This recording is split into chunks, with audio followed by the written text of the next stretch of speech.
Լավը չես որդիս, զավակս, առաջնեկս, իմ թանկս, իմ լավս, լավը չես, մեջդ վրեժ չկա, ինչ իմացողի հարցնում եմ, գովում ու ծիծաղում եմ,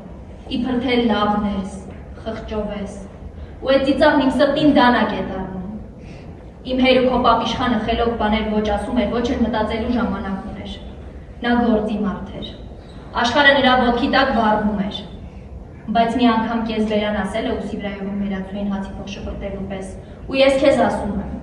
չպիտի այնքան քաղցր լինես, որ կուլ տան, չպիտի այնքան դառը լինես, որ թքեն, ասում ես խիղճ, բայց խիղճը գիտես երբ է խիղճ, երբ գազանի մեջ է, քոնը խիղճ չէ, խեղճություն է, քո պապուին պատրոն ավետիքի են դանդաղ, քնած, բարի են էլ ես ինչ իմանամ բարի թե վաղկոտ չեղած մի պուտարյուն եմ, ոնց կարողացավ մերանի պես կտրել իշխանի տված մարար, կատաղի արյունը, թե այդքան դուրեկան է ծնկներն օջախին անել, ժպտալով ննջել ու սպասել, ու հավատալ, թե աշխարհը բարի է, էծը թուփ, գելը էծ, էծն ես թե թուփը, գելն ես թե էծը, որն ես որդիս, առաջնեկս, միակս